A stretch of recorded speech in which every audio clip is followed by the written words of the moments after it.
Pourquoi vous et pas un autre candidat? Pourquoi moi et pas un autre candidat? Lors d'un entretien d'embauche, beaucoup de candidats répondent à cette question en se tirant une balle dans le pied. Dans cette vidéo, je vais vous parler des 7 erreurs les plus fréquentes face à cette question. Je vous révélerai les 3 véritables attentes des recruteurs et je vous donnerai 3 exemples de réponses efficaces pour un profil débutant et expérimenté. J'ai aussi prévu de vous révéler une technique redoutable pour une réponse hyper, méga, percutant. Vous aurez également un kit complet de préparation aux entretiens d'embauche. Tout ça juste après le générique.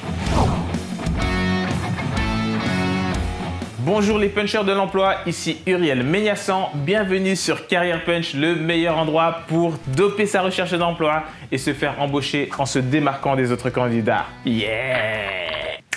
Mais vous êtes nouveau? Eh bien, je vais vous demander de vous abonner, comme ça vous recevrez chaque semaine de nouvelles astuces pour trouver un job plus rapidement. Donc abonnez-vous, activez la cloche, comme ça vous ne raterez rien. Depuis 2011, j'ai aidé des milliers de personnes à préparer leurs entretiens d'embauche et la question « Pourquoi vous et pas un autre candidat ?» est un passage obligé. Je vais vous présenter les 7 fautes commises par les candidats lorsqu'ils répondent à la question « Pourquoi vous et pas un autre ?» Ensuite, je vous décrypterai les attentes du recruteur lorsqu'il pose cette question. Mais avant ça, il est important de comprendre dans quel contexte cette question est posée. La question « Pourquoi vous et pas un autre ?» est généralement posée en fin d'entretien. Mais il arrive aussi parfois qu'elle soit posée très tôt et on n'y répond pas de la même manière selon qu'elle est posée en début ou en fin d'entretien. Si on vous pose la question plutôt en fin d'entretien, considérez que c'est plutôt bon signe car en général, si vous n'avez pas du tout convaincu, le recruteur ne vous posera même pas cette question. Sachez qu'il existe de nombreuses variantes de cette question. En voici quelques-unes. Pourquoi devrions-nous vous recruter? Que pensez-vous avoir de plus que les autres candidats? Pourquoi pensez-vous être le candidat idéal pour le poste? Et la liste n'est pas exhaustive, mais je crois que vous avez saisi le principe. D'ailleurs, dans les commentaires, dites-moi quelles sont les autres formulations que vous avez déjà entendues. Erreur numéro 1 face à la question « Pourquoi vous et pas un autre ?» c'est de répondre quelque chose qui ressemble à ça. Parce que j'ai un diplôme en marketing. Parce que j'ai 10 ans d'expérience en tant que directeur des systèmes d'information. Parce que j'ai suivi et validé une formation en leadership. Face à ça, le recruteur ne vous le dira pas, mais il pensera très fort.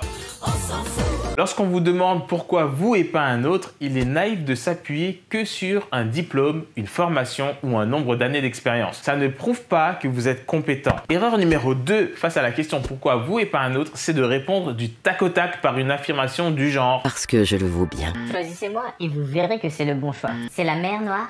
Utiliser l'humour pour répondre à cette question est dangereux. Ou proposer au recruteur de vous embaucher et de voir après, c'est un peu juste pour le convaincre. Erreur numéro 3 face à la question pourquoi vous et pas un autre, c'est de répondre des choses génériques. Comme par exemple parce que j'ai toutes les compétences que vous demandez pour le poste. Parce que j'ai toujours atteint les objectifs qui m'étaient fixés. Parce que vous avez besoin d'une personne comme moi pour ce projet. Vous ne convaincrez pas le recruteur avec ce genre de généralité. Le recruteur ne vous croira jamais sur parole, particulièrement si vous prenez le parti de vous jeter des fleurs. Erreur numéro 4 face à la question pourquoi vous et pas un autre, ce sont les réponses de type pour ma motivation, parce que je suis dynamique, parce que je suis une personne engagée. La motivation, le dynamisme, l'engagement, peu importe la qualité et la valeur que vous mettez en avant, le recruteur ne peut pas la mesurer. Donc on va éviter de se contenter de répondre par une simple qualité parce que ça fait un peu prétentieux.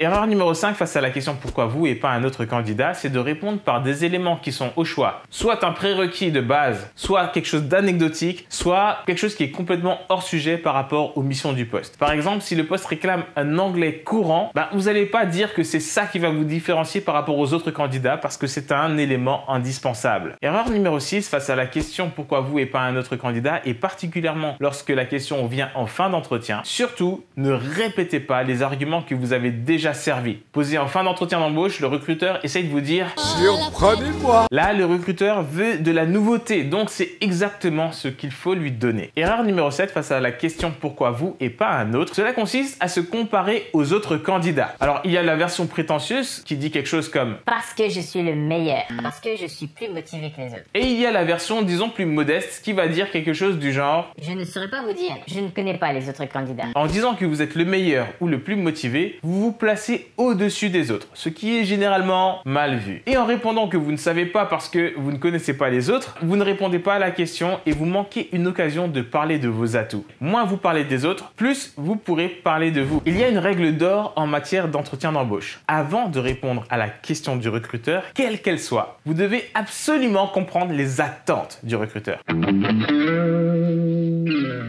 Derrière la question « Pourquoi vous et pas un autre ?», un recruteur a 3 attentes. Attente numéro 1, il veut être surpris et avoir des infos nouvelles. Donc, on vient avec de la nouvelle matière. Et d'ailleurs, si vous avez un joker, c'est le moment de le servir. J'ai d'ailleurs développé une technique de très haut niveau qui permet de mettre KO la concurrence. Je vous en dis plus à la fin de cette vidéo. Attente numéro 2, le recruteur veut vérifier que vous avez saisi les enjeux et les besoins majeurs du poste. Donc, il ne s'agit pas simplement d'énoncer vos points forts, vous devez faire le lien avec les attentes du recruteur et la manière dont vos compétences peuvent les satisfaire. Attente numéro 3. Il veut des éléments qui confortent l'idée que vous êtes un excellent profil pour le poste. Donc, après avoir reformulé les besoins du recruteur et annoncé un point fort en liaison avec les 10 besoins, vous devez donner des éléments concrets pour le convaincre. Et cela se traduit forcément par des exemples. Maintenant que vous savez ce qu'attendent les recruteurs, voyons tout de suite des exemples de réponses efficaces. Et restez bien avec moi, car juste après, je vous présente la redoutable technique pour surclasser tous les autres candidats. C'est mortel.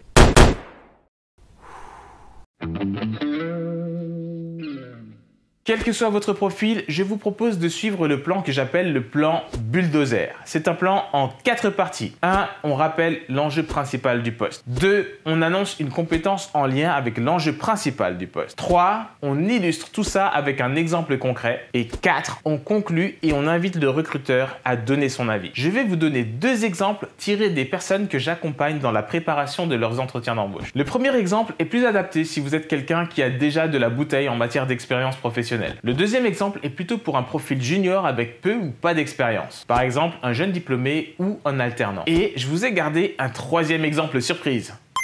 On y va avec le premier exemple. Là, le candidat est un directeur des systèmes d'information. C'est parti. Pourquoi moi et pas un autre candidat? Eh bien, parce que j'ai lu entre les lignes qu'au-delà des sujets de certification ISO 27000, de sécurité et de conformité RGPD, l'un des enjeux majeurs du poste est de structurer l'activité des équipes en place. Et ceci afin de mieux accompagner les besoins métiers et permettre une évolution rapide de votre secteur. Ça tombe bien parce que j'ai déjà mené de nombreuses actions d'audit, de structuration et de priorisation de l'activité de mes équipes et celle de nos clients. Par exemple, dans ma dernière expérience, j'ai pris en charge la migration de toute l'infrastructure suite au déménagement de la société. Cela impliquait 180 personnes et près de 250 postes informatiques. Pour faire face à l'évolution rapide du marché, nous avons profité du déménagement pour optimiser les ressources IT. Mais ce n'est pas tout, nous avons également redéfini et déployé la nouvelle politique en matière de sécurité informatique et de maîtrise des risques. Au final, en seulement 2 semaines, les équipes étaient complètement réorganisées, permettant ainsi de répondre avec plus de réactivité que jamais aux différents besoins métiers. Et si on a pu être aussi efficace, c'est parce que j'avais anticipé avec mon équipe tous les scénarios possibles,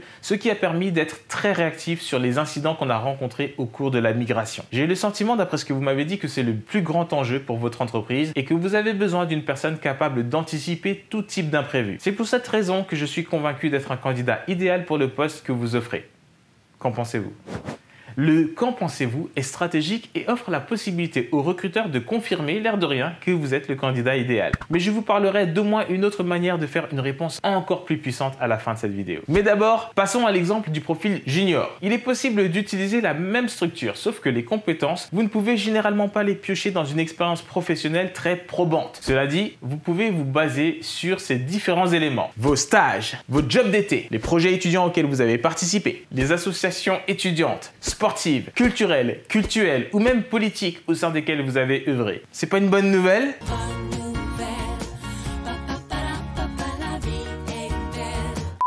On y retourne avec un profil de jeune en recherche d'une alternance. Pourquoi moi et pas un autre candidat ?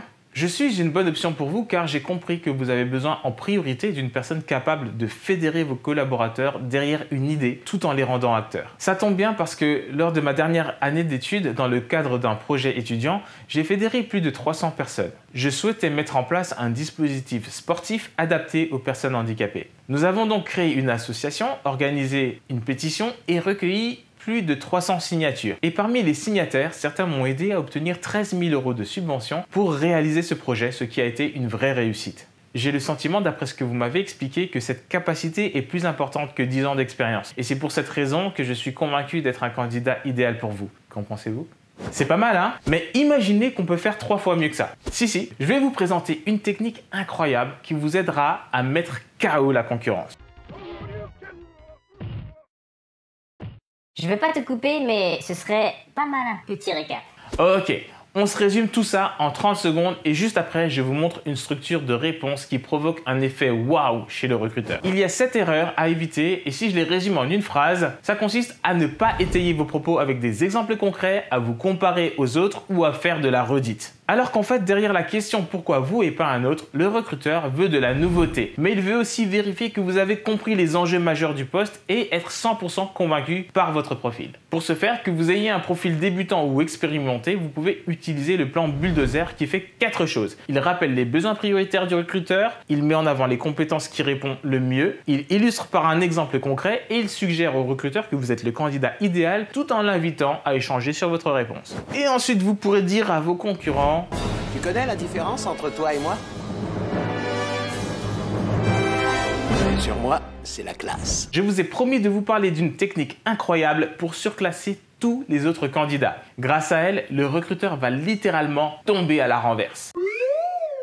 Vous vous souvenez du plan Bulldozer? Bon on va l'exploiter dans une autre structure que j'appelle dans ma méthodologie le triple combo. En gros, c'est le triple effet qui se coule des présentations efficaces. Au lieu de donner qu'une seule raison au recruteur de nous considérer comme le candidat idéal, on va lui en donner 3. Cette fois-ci, ce sera pour un poste de chargé d'affaires pour un fonds d'investissement. Accrochez-vous, ça déménage. Pourquoi moi et pas un autre candidat? Je vais vous donner 3 raisons. J'ai bien compris qu'au-delà des missions principales, vous avez 3 enjeux majeurs pour les 5 prochaines années. Premier enjeu, le plus important selon vos dires, c'est que vous avez l'ambition de développer de nouveaux partenariats stratégiques avec les entreprises prometteuses des 14 pays membres de votre fonds d'investissement. Ça tombe bien parce que cela fait 5 ans que je travaille en tant que chef d'agence bancaire et j'ai pour mission de faire la promotion de notre fonds d'investissement interne. Et pour ce faire, j'ai dû apprendre à faire du lobbying, ce qui m'a amené à contracter des partenariats avec 18 structures étatiques et 33 structures privées. Et toutes ces structures sont réparties sur les 14 pays membres de votre fonds d'investissement. Le deuxième enjeu majeur dont vous m'avez fait part, c'est votre volonté ferme de développer et rentabiliser votre portefeuille. Et ça, c'est quelque chose que j'ai appris à faire à la dure. Lorsque j'ai été promu chef d'agence bancaire, on m'a confié la seule agence qui était sous le seuil de rentabilité, avec 7 indicateurs de performance sur 10 dans le rouge. J'ai réformé les méthodes et process et en 12 mois, cette agence est devenue la plus performante de la zone avec 100% des indicateurs dans le vert. Or, vous dites avoir un défi assez similaire à relever sur l'une de vos agences. Je crois donc pouvoir, après un audit approfondi, reproduire cet exploit pour vous. Le troisième enjeu que vous m'avez partagé, c'est votre souhait de diminuer le taux de sinistralité des crédits en cours. En 6 mois, 100% de mes recommandations ont été suivies et le taux de sinistralité est passé de 12% à 3%.